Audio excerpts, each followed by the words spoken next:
ప్రార్థన చేయనివాడు అసలు బ్రతికొండడమే వేస్ట్ అన్నాడు చార్లెస్ స్పర్జన్. బెంజమిన్ ఫ్రాంక్లిన్ అనే ఆయన ఏమన్నాడంటే, నీవు ఒకవేళ ఏదైనా పని చేసేటప్పుడు 100 సంవత్సరాలు నీవు బ్రతుకుతావు అన్నట్లుగా పని చేయాలంట. అంటే ఒక పని చేస్తున్నాం మనం, ఆ పని చేసేటప్పుడు అమ్మో మేము 100 ఇయర్స్ బ్రతకాలి కాబట్టి మేము ఇలా పని చేసుకొని ఇది అది సాధించాలి, ఇలా కట్టుకోవాలి, అలా ఉండాలి, ఈ పని చేయాలి, ఇలా సంపాదించుకోవాలి అన్నట్లు నువ్వు పని చేసుకో. కానీ ప్రార్థించేటప్పుడు రేపే చచ్చిపోతావేమో అన్నట్లుగా ప్రార్థించు అన్నాడు ఆయన. అంటే అర్థం ఏంటంటే, అంటే పనిచేసేవాడు అన్నీ కూర్చుకోవడానికి పనిచేస్తాడు, సంపాదించుకోవడానికి పనిచేస్తాడు, బ్రతికుండడానికి పనిచేస్తాడు. మనము రేపు పొద్దున్న ఇన్ని కాలాల పాటు మంచిగా ఉండాలంటే మనము మంచిగా పనిచేసి అది ఇది సంపాదించుకోవాలని పనిచేస్తాడు. అయితే ఈ రేపే చచ్చిపోయేవాడు ఈరోజు చాలా బిర్యానీ వండుకొని తిందాము చల్లగా ఉంది కదా అని అనుకోడు. రేపే చచ్చిపోయేవాడికి మరణ చింతన ఉంటుంది. అసలు ఈ ఈ యొక్క లోకం మీద ఇంట్రెస్ట్ తగ్గిపోయి ఉంటుంది. ఎలా ఉంటాడంటే అంటే ఒక నిస్సారమైనటువంటి స్థితిలో అతని యొక్క ఆలోచనలు తిరుగుతూ ఉంటాయి. ఒక మాటలో చెప్పాలంటే ఒక వైరాగ్యంలో ఉంటాడు అతను. ఈరోజే నేను అన్ని పనులు చక్కబెట్టుకోవాలి, ఈరోజే నేను ప్రార్థనలో నా యొక్క శరీరం అంతా మాలిన్యాన్ని తొలగించుకోవాలి, నా ఆత్మను శుద్ధీకరించుకోవాలి, రేపటి దినం నేను ప్రభుతో ఉండడానికి వెళ్ళిపోతున్నానంటే నా బాధ్యతలన్నీ నేను చక్కబెరుచుకోవాలి, కాబట్టి నేను ఏమేమి ప్రార్థన చేయాలి ప్రభువుకి అన్నట్లు ఎలా ఉంటాడో అలా ఉండమని బెంజమిన్ ఫ్రాంక్లిన్ అనే ఆయన చెప్తూ ఉన్నాడు. నిజంగానే ప్రార్థన చేసేటప్పుడు మనం ఎలా ప్రార్థించాలి, ప్రార్థనలో ఏ విధముగా దేవుణ్ణి అడిగి మనం పొందుకోవాలి, ప్రార్థన ఎటువంటి పరిస్థితులను మారుస్తుంది అనేది దావీదు కీర్తనలు చదువుతూ ఉంటే మనకు అర్థమవుతుందండి. దావీదు చాలా ప్రార్థనాపరుడు. దినమునకు 7 మార్లు ఆయన కీర్తించాడు, ప్రార్థించాడు, స్తుతించాడు, ఆరాధించాడు. కాబట్టి చాలా విజయాలు చూశాడు ఆయన. వండర్ఫుల్. అంటే ఇంకా ఆయన విజయాలు మనం చెప్పలేము. ఆయన అంటున్నాడు కదా, దండు నా మీదకి వచ్చేసినా సరే నేనేం కూడా భయపడను అసలు, ఎందుకంటే ఆయనే నాకు రక్షణ దుర్గము అంటున్నాడు. హల్లెలూయా. ఆయనే నాకు వెలుగు అంటున్నాడు ఆయన. కాబట్టి ఈరోజు మనమందరం మన పరిస్థితులు ఎలా ఉన్నాయో ఒక్కసారి ఆలోచించుకోండి. ప్రార్థన ఎలా ఉందో కూడా ఒకసారి ఆలోచించుకోండి. మీ పరిస్థితులు ఓకే, మీకు అందరికీ బాగా తెలుసు మా పరిస్థితులు ఇలా ఉన్నాయి, అలా ఉన్నాయి, ఆ పరిస్థితుల్లో బాగుగా మార్పు రాలేదు, ఎలా ఉన్నవి అలాగే ఉండిపోయినాయి, ఇంకా ముందుకు పోతే మేము ఇలా ఉన్నామంటే దేవుని కృపండి, ఈ ప్రార్థనల ఫలితమేనండి. అది ఒక రకమైనటువంటి మాటలు, ఇది ఒక రకమైనటువంటి మాటలు. అయితే ఈరోజు మనం ఏమని నేర్చుకుంటున్నామంటే, ప్రభా మాకు ప్రార్థన నేర్పించండి, మేము ఎలా ప్రార్థించాలో నేర్పించండి, దావీదు లాంటి ప్రార్థన మాకు నేర్పించండి, మా ప్రార్థనలో జయమొచ్చే ప్రార్థన మాకు నేర్పించండి. మేము ప్రార్థన చేసేటప్పుడల్లా ఏ మాటలు మా నోట్లో నుంచి రావాలో ప్రియ పరిశుద్ధాత్ముడా మాకు ఆ మాటలని మా నోట పెట్టి ప్రార్థించేటట్లుగా మాకు సహాయం చేయండి అని ఈ ప్రార్థనలు మనం మొదలు పెట్టాలి ఖచ్చితంగా. కాబట్టి మీరు ప్రార్థన చేసినప్పుడల్లా కూడా ఏం అడుగుతున్నారో అది పొంది ఉన్నారని నమ్మండి అంటున్నాడు ఆయన. అంటే మేము పొందేసుకున్నాం అనేది కాదండి, పొంది ఉన్నామని నమ్మండి. నమ్మి మీకు ఏది అవసరమో దానిని అడుగుడి మీకు ఇవ్వబడును అన్నారు ఆయన. కాబట్టి స్పెసిఫిక్గా రాత్రంతా కూడా ఒకటే ప్రార్థన చేశాడు. ఎవరు? యాకోబు. ఏమని ప్రార్థన చేశాడంటే, నిశ్చయముగా నీవు నన్ను ఆశీర్వదించాలి ప్రభా, ఈ రాత్రి నువ్వు నన్ను ఆశీర్వదిస్తేనే కానీ నేను నిన్ను విడిచిపెట్టను, నన్ను ఆశీర్వదించు, నన్ను ఆశీర్వదించు, నన్ను ఆశీర్వదించు అని ఆయన రాత్రంతా ఒకటే ప్రార్థన చేసి ఒకే అంశము గురించి గోజాడి ఆ యొక్క జవాబుని ఆయన పొందుకున్నాడు. నిశ్చయంగా ఆయన హృదయంలో దేవుడు తన మనవి అంగీకరిస్తాడని నమ్మాడు. ప్రార్థన మాత్రం చెయ్యి ప్రభువా ఆశీర్వదించు అని మాట్లాడి అడుగుడి మీకు ఇవ్వబడును అన్నాడు కదా దేవుడు. అడిగి అడిగి అడిగి పొందుకున్నాడండి ఆయన. కాబట్టి మనము ప్రార్థనలో అడగమని, విసుగక ప్రార్థించమని, మెలకువగా ఉండి ప్రార్థించమని, ఎడతెగక ప్రార్థించమని దేవుడు చెప్పారు. మనం ఈ లోకంలో ప్రార్థన చేయలేదనుకోండి, ఖచ్చితంగా నరకములో రోజు 24 గంటలు ప్రార్థన చేయాల్సి వస్తుందండి. నిజమది. ఎందుకంటే నరకాగ్నిలోనికి వెళ్ళి పడిన వాళ్ళు, ప్రభువా ఆ రోజు నేను ఆ మాట వినుంటే బాగుండు, ప్రభువా ఒక్కసారి నన్ను జ్ఞాపకం చేసుకో, ఆ రోజు సువార్తికులు వచ్చారు నేను నిర్లక్ష్యం చేశాను, అయ్యో అక్కడ ఎవరున్నారు దూతలారా ఒక్కసారి నా మనవి ఆలకించండి, ఒక్కసారి ఆ యేసయ్యని పిలవండి, అయ్యో మేము కాలిపోతున్నాం, అయ్యో చిటికిన వేలుతో నీటి చుక్కైనా మా నోట్లో వెయ్యండి, అయ్యో అగ్ని మంటలు ప్రభువా, ఇవే 24 గంటలు కూడా ప్రార్థించాల్సి వస్తుంది నరకంలో ఉన్నవాళ్ళు. అదే భూమి మీద ప్రార్థించేటువంటి యోధులు అనుకోండి, వారు ప్రార్థనా పరులు అనుకోండి, వారు మంచిగా ప్రార్థించేటువంటి అనుభవం కలిగినటువంటి పరిశుద్ధులు అనుకోండి, పరలోకంలో ఏం చేస్తారో ఒకసారి మీరు నాకు చెప్పాలి. మనం వెళ్ళగానే పేతురు ఎదురొస్తారంట, మనం వెళ్ళగానే దావీదు గారు వస్తారంట, మనం వెళ్ళగానే పరిశుద్ధులందరూ మనకి కనబడతారంట, అక్కడ సింహాసనం మీద ప్రభువు కూర్చుంటారంట, అక్కడ ఉన్నటువంటి మొక్కలు కూడా పాటలు పాడుతూ తలలు ఊపుతూ ఉంటాయంట, బంగారు వీధుల్లో మనం నడుస్తూ ఉంటామంట. అప్పుడు వాళ్ళందరూ వచ్చి ఒక్కరికొకరు మనమందరం ఆత్మీయ ఆలింగనం చేసుకుంటూ మన ప్రభువు యొక్క ముఖాన్ని చూస్తూ మైమరచి స్తుతించి ఆకలి దప్పికలు లేని రాజ్యంలో మనము మైమరచి ఆయన ముఖకాంతిలో తేలియాడుతూ దుఃఖమెరిగినటువంటి రాజ్యములో, సూర్యుడు చంద్రుడు లేనే లేని రాజ్యములో, ఆయన ముఖకాంతి అదంతా ప్రకాశించిన రాజ్యములో తేలియాడుతూ ఆనందిస్తాం. హల్లెలూయా. ప్రార్థన అంటే చాలామందికి అంత సులువు. ఇక్కడ ప్రార్థన చేయనివాడు ఖచ్చితంగా అక్కడే ప్రార్థన చేస్తాడు, కానీ అక్కడ ప్రార్థనలు చేసిన జవాబులు రావు. నువ్వు అసలు అక్కడ టైమే ఉండదు, సమయం ఏమి కూడా తెలియదు అక్కడ, కానీ నువ్వు నీ జీవితకాలము వరకు నువ్వు అలా అరుస్తూ ప్రార్థన చేస్తూ ఉన్నా నీకు ప్రార్థనకు అక్కడ జవాబు ఉండదు సుమా. అదే ఇక్కడ నువ్వు ప్రార్థనా పరుడవైతే, ఇక్కడ నీవు విజ్ఞాపనాకర్తవైతే, ఇక్కడ నీవు ప్రార్థనా యోధురాలు అయితే, లేదంటే యోధుడవైతే ఈ ప్రార్థనలకి జవాబులు వస్తాయి. హల్లెలూయా. నీ ప్రార్థన దేవుని సన్నిధిలోనికి చేరుతుంది. ఆ ప్రార్థన ద్వారా జవాబులు భూమి మీదకి దిగి వస్తాయి. తద్వారా నీకు పరలోకాన్ని ఇస్తాడు దేవుడు. హల్లెలూయా. చూసారా ఎంత అంటే ఆ ప్రాముఖ్యమైనటువంటి విషయాన్ని మనం మాట్లాడుకుంటున్నాము. ఏమనంటే ఇక్కడ చాలామంది ప్రార్థనని చాలా నిర్లక్ష్యం చేస్తారు. నువ్వు చేసుకుంటున్నావు కదా, చేసుకో అంటాడు భర్త భార్యని. కొన్ని సందర్భాలలో భార్య అంటది, మీరు వెళ్ళొస్తున్నారు కదా చర్చికి, మీరు ప్రార్థన చేసుకున్నారు కదా, చాలండి మాకు, నన్ను కూడా వచ్చేయమంటారు, నన్ను కూడా ప్రార్థన చేయమంటారు, నా మటుకేదో నేను చేసుకుంటున్నాను కదా, ఈ పనులన్నీ ఎవరు చేస్తారు అని వితండవాదం చేస్తూ ఉంటారు కొంతమంది స్త్రీలు.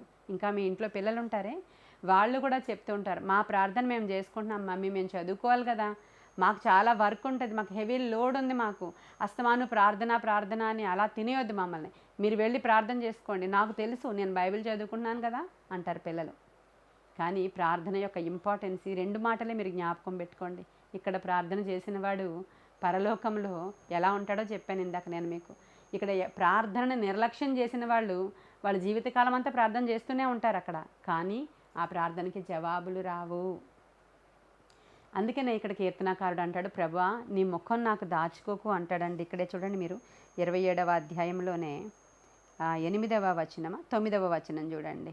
అక్కడ ప్రభువుని అంటున్నాడు, ప్రభా నీ ముఖమును నాకు దాచకము, కోపము చేత నీ సేవకుని తోలివేయకము, నా సహాయకుడవు నీవే, రక్షణకర్తవగు నా దేవా నన్ను దిగనాడకము, నన్ను విడువకము, నా తల్లిదండ్రులు నన్ను విడిచినను యెహోవా నన్ను చేరదీను అంటున్నాడు ఆయన. అంటే నన్ను విడిచిపెట్టద్దు, నా యొక్క ముఖము అంటే ఆయన ముఖం, దేవుని యొక్క ముఖము నాకు దాచుకోవద్దు అంటున్నాడు. అసలు దేవుడు ముఖం ఎందుకు దాచుకుంటాడో మీకు తెలుసా? మనం అందరం కూడా ప్రార్థనలు చేస్తున్నాము, ప్రార్థన ఆత్మను పొందుకున్నాము. ప్రార్థన చేసేవారు ఇంట్లో ఉన్న వాళ్ళందరికీ కొంచెం లోకుగా కనిపిస్తూ ఉంటారు, వాళ్ళకి తెలియదు మన యొక్క అంటే ప్రార్థన యొక్క శక్తి వాళ్ళకి తెలియదు. ప్రార్థించే వాళ్ళు చాలామందికి లోకుగా కనబడతారు. ఏదో లేండి 24 గంటలు అలా ప్రార్థనలకు వెళ్ళిపోతూ ఉంటారు, వాళ్ళు ప్రార్థనలు చేసుకుంటూ ఉంటారు, ఇక నేను కూడా అలా వదిలేసానులేండి అని చాలా సులువుగా చెప్తూ ఉంటారు. వాళ్ళకి తెలియదు వాళ్ళు ఇంకెంతకాలం ప్రార్థన చేయాలో అక్కడ.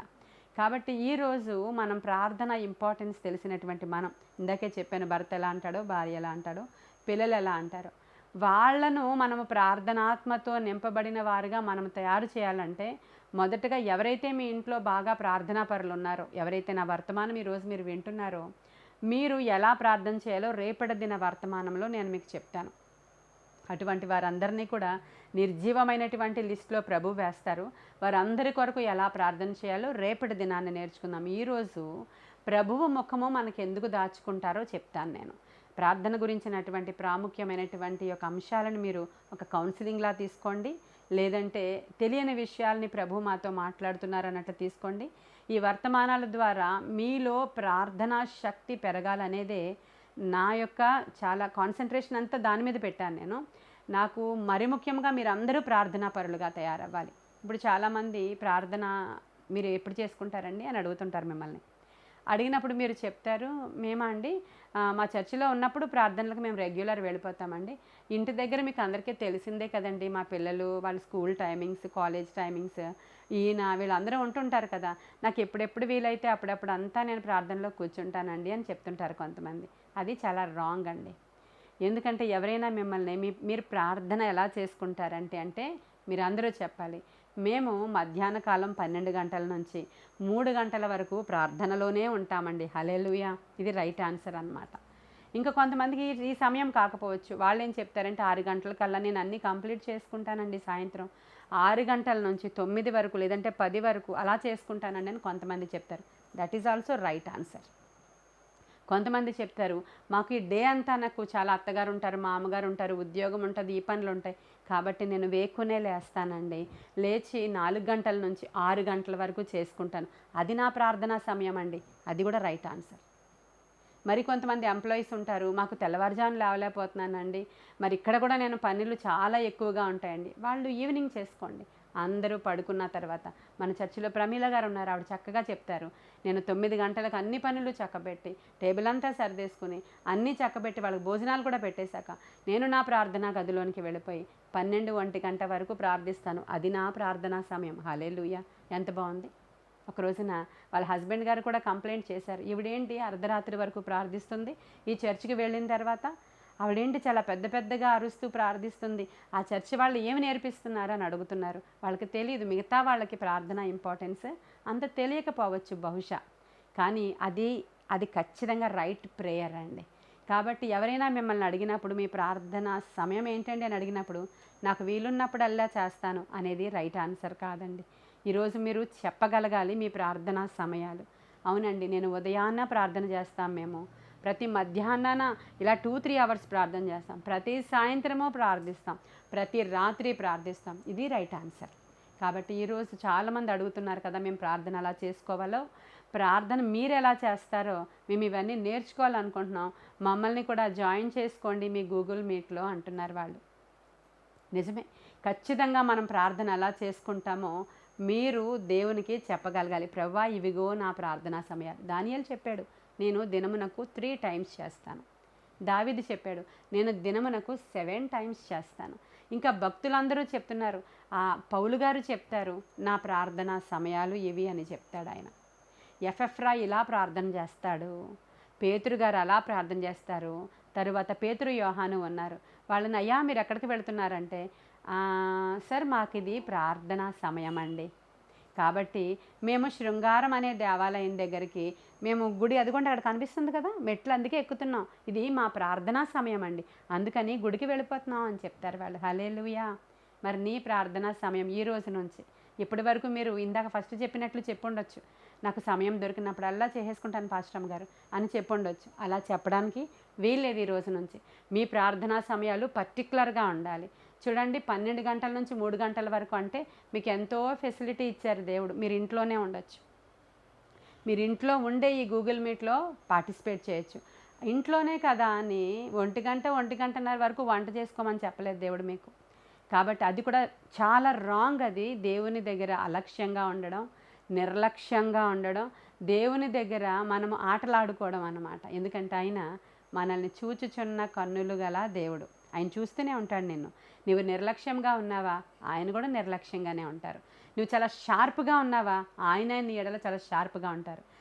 నువ్వు ఎలా ఉన్నావో నేను అలాగే ఉంటాను. నువ్వు ఒకవేళ నా వైపు ఇలా తిరిగావనుకో, నేను కూడా నీ వైపు ఇలా తిరుగుతా. నీవు ఇలా తిరిగావనుకో, నేను కూడా ఇలా తిరుగుతానని రాయబడి ఉంది వాక్యంలో. నీవు నా తట్టు తిరిగిన ఎడల నేను నీ తట్టు తిరుగుతా, అప్పుడు నీకు ఏది ఇష్టమో నన్ను అడుగు, నేను నీకు అది చేస్తానన్నాడు ఆయన. హల్లెలూయా! అంటే ప్రతిదీ కూడా నువ్వేం చేస్తావో దాన్ని బట్టే. ద్వితీయోపదేశకాండం 28వ అధ్యాయంలో ఉంటుంది. నీవు ఒకవేళ సమస్తాన్ని కూడా విగ్రహారాధనని ఇంకా రకరకాల వ్యసనాలను రకరకాల పనులను విడిచిపెట్టి నా తట్టు తిరిగిన ఎడల, నీవు నా వైపు చూసి నన్ను ఆశీర్వదించమని అడిగితే, నాకు నచ్చినట్లుగా నా విధులను ఆజ్ఞలను గైకొంటే, అప్పుడు నేను నీ పిండి పిసుకు తొట్టెని ఫస్ట్ నేను దీవిస్తా, నీ నూనె బుడ్డెను దీవిస్తా, నీవు బయటికి వెళ్ళినప్పుడు దీవెన, నీవు ఇంట్లోనికి వచ్చినప్పుడు దీవెన, నీవు పొలంలోనికి వెళ్ళినప్పుడు దీవెన, నీవు గవినిలోనికి వెళ్ళినప్పుడు దీవెన, ఇంకా ప్రతి చోట దీవెనే. ఒక్కవేళ కానీ నీవు నా ఆజ్ఞలను అనుసరించి నడుచుకోలేదనుకో, ఇప్పుడు నేను చెప్పిన వాటన్నిటికీ ఆపోజిట్గా జరుగుతుంది, శాపములు వస్తాయి అని ఆయన రాసేశారు అక్కడ. కాబట్టి ఒకసారి మీరు చెప్పండి ఇప్పుడు నాకు, మీరు ఏం చేస్తే అదే కదా, దాని ఫలితమే కదా పొందుకుంటారు. కాబట్టి అన్నిటికంటే ప్రాముఖ్యమైనది ప్రార్థన. దాని గురించి స్వయముగా యేసయ్యే మనకి మాదిరి చూపించారు. ఆయన చేయాల్సిన అవసరం లేదు అసలు ప్రార్థన, కానీ నీకు నాకు మాదిరి చూపించడానికి ప్రతి వేకువ ప్రార్థన. అసలు విసుగక ప్రార్థించండి, ఎడతెగక ప్రార్థించండి. కొంచెం సేపు అయినా మీరు నాతో మేలుకొని ఉండలేరా ప్రార్థనలో అని అడిగారు, యేసయ్యే అడిగారండి. కాబట్టి ఈరోజు ఒకవేళ మనకి కొన్ని ప్రార్థనలకు జవాబులు రావట్లేదేమో, ఎందుకు రావట్లేదో ఆ విషయాలు చెప్పి నేను ముగించేస్తాను. దావీదు ఏమంటున్నాడండి, ప్రభువా నీ ముఖాన్ని నాకు దాచుకోకు అన్నాడు కదా. అది ఎందుకు దాచుకుంటాడో, దేవుడు మనకి కనిపించకుండా ఆయన ముఖాన్ని ఎందుకు మరుగు చేసుకుంటారో చూడండి. 59వ యెషయా గ్రంథము 59వ అధ్యాయము 2వ వచనంలో ఒక మాట చదువుతాను నేను. యెషయా గ్రంథము 59వ అధ్యాయం 2వ వచనంలో, మీ పాపములు ఆయన ముఖమును మీకు మరుగుపరచెను గనుక ఆయన ఆలకింపకున్నాడు. ఎందుకంట మన పాపాలట ఆయన ముఖం దాచుకునేట్లు చేస్తున్నాయంట. మన పాపములు ఆయన ముఖాన్ని మనకి మరుగుపరిచేసాయంటండి. కాబట్టి మన ప్రార్థనలు ఆయన ఆలకించట్లేదు అనేటువంటి మాట ఈ యొక్క యెషయా గ్రంథంలో రాయబడి ఉంది. మరి మన పాపములు అంటే ఏంటి? ఏం పాపం చేశామో మాకు తెలియడం లేదండి, దేవుడు ఏదో మాకు అసలు వినట్లేనట్లే, ఆయన ముఖం నాకు మరుగు చేసుకున్నాడు, ఏదో చాలా డ్రైగా ఉంటుంది, ప్రార్థించినా ఫలించట్లేదు, ఏది చూడలేకపోతున్నాను నేను కార్యాలు అనుకుంటున్నారేమో. నేను 7 పాయింట్స్ చెప్తాను, వివరించను కానీ 7 పాయింట్స్ చెప్తాను. వీటిల్లో ఏమైనా ఒకవేళ ఉండిపోయిందేమో చూసుకోండి, సరి చేసుకోండి. లేని పక్షముగా ఆయన వింటున్నాడనే మీరు నమ్మాలి. వింటాడు ఆయన, అవసరమైన సమయంలో ఆయన ఉత్తరం ఇస్తాడు. ఆయన చెవులు విననేరకుండానట్లుగా మందముగా ఏమీ కూడా లేవు. ఇక్కడ దావీదు అంటాడు, అయ్యా నీవు నాకు ఉత్తరం ఇవ్వమని అడుగుతున్నాడు. ఖచ్చితంగా ఉత్తరం ఇస్తావని నాకు తెలుసు అని చెప్తున్నాడు. మనకైతే తెలుసు ఆయన ఉత్తరం ఇస్తాడని.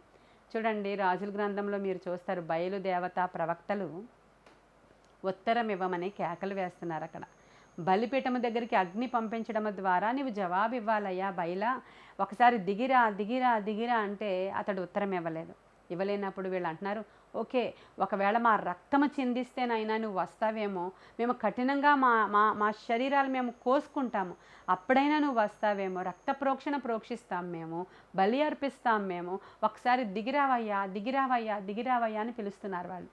అప్పుడు ఏలియా అంటాడు, మీ దేవుడు ఏమైనా నిద్రపోతున్నాడేమో చూడండి అయ్యా అంటాడు. ఉత్తరము రాలేదు వాళ్ళకి. మన దేవుడు అటువంటి వాడు కాడు, ఆయన మాట్లాడే దేవుడు. హల్లెలూయా, జీవము కలిగిన దేవుడు అండి ఆయన చలించకుండా ఉండడానికి ఆయన కొండ కాదు, బండ కాదు, రాయి కాదు, రప్ప కాదు. ఆయన జీవము కలిగిన దేవుడు, మాట్లాడే దేవుడు, ఆ ప్రార్థన ఆలకించే దేవుడు, చలించే దేవుడు, ఉనికి కలిగిన దేవుడు. ఖచ్చితంగా ప్రార్థనకి జవాబిస్తాడు. అయితే నీ పాపములు ఆయనకు అడ్డుగా వచ్చినప్పుడు మాత్రం ఆయన ముఖాన్ని ఇలా చాటుగా పెట్టుకుంటాడు. అది ఖచ్చితం. అది చాలా సందర్భాల్లో మాకు దర్శనాల్లో అవి చూపిస్తూ ఉంటారు కొంతమంది విషయంలో. కాబట్టి కొన్ని పాయింట్స్ చెప్తాను నేను. ఒకవేళ దేవుడు ఎందుకు ముఖాన్ని చాటు వేసుకున్నారో అంటే, అలా ఆయన చాటు వేసుకునేలాగా నీ యొక్క లక్షణాలు ఏమైనా వీటిలో ఉన్నాయేమో మీరు ఈరోజు వెతుక్కోండి. మొదటి పాయింట్ చూడండి, కీర్తనల గ్రంథము 66వ అధ్యాయము 18వ వచనము. నా హృదయములో నేను పాపమును లక్ష్యము చేసిన ఎడల ప్రభువు నా మనవి వినకపోవును. మొదటిది, మన హృదయములో పాపాన్ని లక్ష్యము చేసిన ఎడల ప్రభువట మన మనవి వినరంటండి. అంటే పాపము మన హృదయంలో పెట్టుకొని మనం ప్రభువా ప్రభువా ప్రభువా అని ఎంత ప్రార్థన చేసినా ఆ ప్రార్థన ఆయన అంగీకరించరు. కాబట్టి రొమ్ములో పాపము దాచుకున్నవాడు ఖచ్చితంగా వాడు కనికరింపబడడు, కానీ ఆ పాపమును ఒప్పుకొని విడిచిపెట్టినవాడు కనికరము పొందుకుంటాడు అని లేఖనం సెలవిస్తుంది. కాబట్టి ఒకవేళ ఏమైనా రహస్య పాపాలు మిగిలిపోయాయేమో, ఇంకొకరికి తెలియనివి నీవు చాటుగా వాటిని ఫాలో అవుతూ చేస్తూ ఉన్నావేమో, నీకు నీవే మభ్యపెట్టుకునే పాపాలు ఉన్నాయేమో. చాలా రకాల పాపాలు ఉన్నాయి, వివరించడానికి అవ్వదు కదా ఇప్పుడు. అంటే పాపం కాదు అనుకున్నవి చాలామంది పాపముగా ఎంచబడుతుంది. బైబిల్ ఎంచుతుంది పాపముగా. కాబట్టి అటువంటివి ఏమైనా ఒకవేళ ఉన్నాయేమో ఈరోజు కొంచెం స్వపరిశీలన చేసుకుని ప్రభువుని అడగండి మీరు. ప్రభువా, ఒకవేళ నా హృదయంలో ఇంకా ఏమైనా నీకు విరోధమైన పాపములు ఉండిపోయాయేమో దయచేసి మీరు బయలుపరచండి అని అడగండి. కొంతమంది బయలుపరచండి అని అడుగుతారు, కానీ ఆయన చూపిస్తూనే ఉంటారు దర్శనాల్లో కొన్ని రకాల ఎవరైనా మాట్లాడినప్పుడు, వాక్యం చదువుతున్నప్పుడు, కానీ దాన్ని ప్రక్కకు తిప్పేసి దాన్ని పక్కన పెట్టేసి వెళ్ళిపోతూ ఉంటారు. నేను అటువంటి వాడిని కాదు, నేను అటువంటి దానను కాదు, నా దగ్గర ఏం అలాంటి పాపాలు లేవు, నేను చాలా జెన్యూన్ అని వాళ్ళకి వాళ్ళు అంటే సెల్ఫ్ డిఫెన్స్ చేసుకుంటూ ఉంటారు, కానీ లోపల పాపాన్ని మాత్రం కడిగి వేసుకోవడానికి ఇష్టపడరు. పాపాన్ని విడిచిపెట్టుకోమని బైబిల్ సెలవిస్తూ ఉంది. పశ్చాత్తాపపడమని, పాపాన్ని లక్ష్యము చేయొద్దు అంటున్నాడు. ఒక్కొక్కటి వివరిస్తే చాలా ఎక్కువ సమయం అయిపోద్ది కాబట్టి నేను పాయింట్ వైజ్ చెప్పుకొని వెళ్ళిపోతాను. మొదటిది, పాపము లక్ష్యము చేస్తే ఆయన నా మనవి వినకుండా ఉంటాడు, క్లియర్ అక్కడ. రెండవది చూడండి, సామెతల గ్రంథము 21వ అధ్యాయము 13వ వచనం. దరిద్రుల మొర వినక చెవి మూసుకున్నవాడు తాను మొర్రపెట్టినప్పుడు కూడా అంగీకరించబడడు. ఎవరైనా దరిద్రులు అంటే అంటే బాగా అవసరతలో ఉన్నవారు, లేదంటే పేదవాళ్ళు, దరిద్రులు, అటువంటి వాళ్ళు ఎవరైనా వచ్చి నీకు మొర్ర పెట్టుకుంటున్నారు, అమ్మ కొంచెం సాయం చేయండి, అమ్మ కొంచెం సహాయం చేయండి, మా పరిస్థితి అస్సలు బాగోలేదు, కొంచెం ఏదైనా సహాయం చేయండి అని ఎవరైనా నీ దగ్గరికి ఆపదలో ఉన్నవాళ్ళు కానీ, లేదంటే అదే దరిద్రులని రాయబడి ఉంది కదా, మా కరువులో ఉన్నవాళ్ళు, అందరూ దరిద్రులని ఏం బోర్డు పెట్టుకుని ఎవరు పుట్టరండి.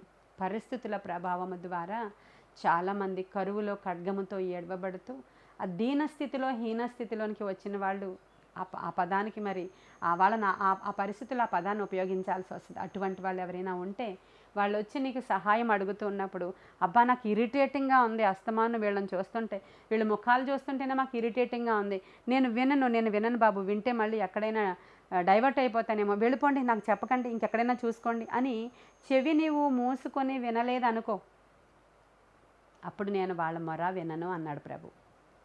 చూసారా, ఇలా ఎవరైనా ఎప్పుడైనా చేశారేమో ఒకసారి జ్ఞాపకం పెట్టుకోండి. నేను వినను, నాకు చెప్పొద్దు, ఇంకా ఒకటే ఎప్పుడు చూసినా పేదరిపులు అరుస్తూ ఉంటారు, మీరు వెళ్ళిపోండి అని ఎవరైనా అన్నారేమో ఒకసారి జ్ఞాపకం చేసుకోండి. దరిద్రుల మొర కానీ నీవు వినకపోతే నీ మొర కూడా నేను వినను అన్నాడు. నువ్వు గొప్పవాడవే, నీవు ధనవంతుడవే, నీకు అన్నీ ఉన్నాయి, నీవేవో కొన్ని విషయాలలో అడుగుతున్నావు దేవుణ్ణి, నీ ఆరోగ్యం కోసమో, నీ పిల్లల కోసమో, పెళ్లి కోసమో, లేకపోతే నీకు ఏది కావాలో, లేకపోతే నీకే ఆరోగ్యం కావాలో, నీ పిల్లలకే కావాలో, ఏది కావాలో అది నువ్వు అడుగుతావే, అప్పుడు నేను నా చెవిని మూసుకుంటాను అన్నాడు ప్రభు. రెండో పాయింట్ అది. మూడో పాయింట్లోకి వద్దాం. సామెతల గ్రంథము 28వ అధ్యాయము 9వ వచనము. ధర్మశాస్త్రము వినబడకుండా చెవిని తొలగించుకొని వాని ప్రార్థన హేయము. ధర్మశాస్త్రాన్ని కొంతమంది వినరండి. అంటే ఇప్పుడు వాక్యం చెప్తున్నాను కదా, నేను చాలామందికి వాక్యం చెప్తున్నప్పుడు ఇరిటేటింగ్గా ఉంటుంది. వాక్యం చెప్తూ ఉంటే చర్చిలో సెల్ ఫోన్ చూసుకుంటూ ఉంటారు కొంతమంది. మన చర్చిలో ఎవరు అలా లేరనుకోండి, చాలా చోట్ల వాక్యం చెప్తూ ఉంటే చాలామంది వేరే ధ్యాసలో ఉంటారు. వాక్యము పాస్టర్ గారు అక్కడ మాట్లాడుతూ ఉంటే, ఏదోలే ఇవన్నీ తెలియనివా ఏంటి, ఇప్పుడు వచ్చి ఈయన ఏదో ధనవంతుడు కథ చెప్తున్నాడు, ఇది మాకు తెలీదా, సంసోను కథ మాకు తెలీదా, చిన్నప్పుడు ఎప్పుడో తెలుసు, మళ్ళీ చెప్పిందే చెప్తాడు అని చాలామందికి అది ఎంత సులువు అంటే, నువ్వు ఎందుకు వెళ్తున్నావు మరి ఆదివారం ఆరాధనకి? ధర్మశాస్త్రం అక్కడ బోధించేటప్పుడు ప్రతిరోజు దేవుడు మనతో మాట్లాడతాడు. ఆ పాస్టర్ గారు బహుశా పామరుడే అవ్వచ్చు, నీకంటే తక్కువ జ్ఞానం గలవాడే అవ్వచ్చు, నీకంటే తక్కువ కాంగ్రిగేషన్ ఉన్నటువంటి చర్చి కాపరే అవ్వచ్చు, నీకంటే చిన్న వయసే అవ్వచ్చు, నీకంటే పేదవాడే కావచ్చు, కానీ అతడు దేవుని సేవకుడు. అతని ద్వారా దేవుడు మాట్లాడుతూ ఉన్నప్పుడు ఆ మాటను కనుక నీవు రిసీవ్ చేసుకుంటే, దేవుని యొక్క మాటగా అది నీ జీవితంలోనికి వచ్చినప్పుడు అద్భుతాలు జరుగుతాయి. ధర్మశాస్త్రం విన్నప్పుడు చాలా కేర్ఫుల్గా వినాలి. అందుకే వాక్యం విన్నప్పుడు చాలా స్టడీగా ఉండి వినాలి. ఇంకోటి చేసుకోకూడదు. అందుకే దేవుని మందిరంలో మనం అందరం గ్యాదర్ అవుతాం. అక్కడ దేవుని యొక్క మాట మనము వినాలి. ప్రతి ఆదివారము గ్యాదర్ అయినప్పుడు ప్రతి కూడికలో కూడా దేవుని యొక్క వర్తమానం లేనిదే ఏ కూడిక ఉండదు క్రైస్తవులకి కదండి. ఏది జరిగినా, చిన్న బర్త్డే జరిగినా దేవుని వాక్యం, పెళ్లి జరిగినా దేవుని వాక్యం, సమాధి జరిగినా దేవుని వాక్యం, ఒకడు చనిపోయినా ఆ యొక్క శవం దగ్గర దేవుని యొక్క వాక్యం, చిన్న బిడ్డ పుట్టినా ఉయ్యాల్లో వేయాలంటే చిన్న దేవుని యొక్క వాక్యం. దేవుని యొక్క వాక్యం లేనిదే ఏది చేయడానికి వీల్లేదు. మనం అలాంటి ధర్మశాస్త్రంలో ఉన్న మాటల్ని వినకుండా వాడు చెవి తిప్పుకున్నాడు అనుకోండి, వాడిని చూసినప్పుడు దేవుడు అంటే చాలా అసహ్యంగా ఫీల్ అవుతాడంట దేవుడు. వాడి ప్రార్థన దేవునికి అసహ్యంగా అనిపిస్తుందంట. జ్ఞాపకం పెట్టుకోండి. 4th పాయింట్లోనికి వస్తున్నాం. ఇప్పుడు 3 పాయింట్స్ చెప్పాను మీకు. 4th పాయింట్ 1:15 చూద్దాం. యెషయా, మీరు మీ చేతులను చాచినప్పుడు మిమ్మల్ని చూడక నా కన్నులు కప్పుకొందును. మీరు బహుగా ప్రార్థన చేసినను నేను వినను. ఎందుకంటే మీ చేతులు రక్తముతో నిండి ఉన్నాయి. అంటే పాపం అన్నమాట. ఎవరికైనా సరే మనం అన్యాయం చేసింది, వాళ్ళ చావుకి మనం ఏమైనా కారణం అయ్యింది, వాళ్ళ రక్తాపరాధం మన మీద ఉందనుకోండి, బహుశా అటువంటి ప్రార్థనలు కూడా దేవునికి వెళ్ళవండి. ఇంకేం చేసినా వెళ్ళవు. చాలామంది అనుకుంటారు, మా ఇంట్లో ఇంకెంత ప్రార్థన చేసినా అవ్వట్లేదండి, ఇంకొక పాస్టర్ని పిలుస్తారు, ఇంకొక పాస్టర్ని పిలుస్తారు, ఇంకొక పాస్టర్ని పిలుస్తారు. వెళ్ళదు ఇంక అవి. ఎందుకంటే ఇక్కడ ఈ కర్సుని వాళ్ళు బ్రేక్ చేసుకోలేదు కాబట్టి, ఈ యొక్క శాపం అక్కడ బ్రేక్ అవ్వలేదు కాబట్టి. అదే యేసు రక్తంలో ఆ శాపము బ్రేక్ అయ్యేటట్లుగా ఈ దేవుని యొక్క జ్ఞానం కలిగిన సేవకులు ఒకవేళ వాళ్ళకి దేవుడు రివీల్ చేస్తే, వాళ్ళు ప్రార్థన చేసి, వాళ్ళు ఉపవసించి దానిని ఒప్పుకొని విడిచిపెట్టి దాని పరిహారం మీరు చెల్లించగలిగితే, నేను పరిహారం అంటున్నాను కదా అని కోడినో ఎద్దునో ఇచ్చేది కాదు, కానీ నీ హృదయం అంతా కృమ్మరించి దాని పరిహారం కింద నీకు ఏది దేవుడు థాట్ ఇస్తాడో ఆ పరిహారాన్ని నీవు చెల్లించి, ఆ తరువాత నీవు మరలా ఆయన దగ్గరికి వచ్చినప్పుడు ఆయన అప్పుడు నీ ప్రార్థనని అంగీకరిస్తాడు. ఎందుకంటే దావీదు చేతులు రక్తంతో నింపబడి ఉన్న చేతులే. కానీ విన్నారు కదా దేవుడు, నా ఆలయం అయితే నీవు కట్టొద్దు, కానీ నీవు అనేక యుద్ధాలు చేసి నీ చేతులు రక్తంతో ఉన్నాయి కాబట్టి నా మందిరం అయితే నీవు కట్టొద్దయ్యా అన్నాడు. అటువంటి పాపములు ఏమైనా చేతిలో నీవు చేసి ఉండుంటే దీని లిస్టులోనికే లంచాలు కూడా వస్తాయండి. మీ చేతులతో చేసే పాపాలు దీని లిస్టులోనికే. ఎవరినైనా మీరు కొట్టడం, తిట్టడం, లేకపోతే ఈ చేతులతో ఏమైనా మీరు ఏం అన్యాయపు పనులు చేశారో, ఎవరిదైనా లాక్కోవడం, ఎవరి దగ్గర నుంచి అయినా అన్యాయంగా తీసుకోవడం, లంచాలు తీసుకోవడం, అలాంటివి ఏం చేసినా కూడా ఈ చేతులు అపవిత్రం అయిపోయినాయి కాబట్టి మీ ప్రార్థన నేను అంగీకరించను అనేటువంటి మాట అక్కడ మనకి క్లియర్గా తెలుస్తుంది. తర్వాత 6వ పాయింట్లోనికి వచ్చేయండి.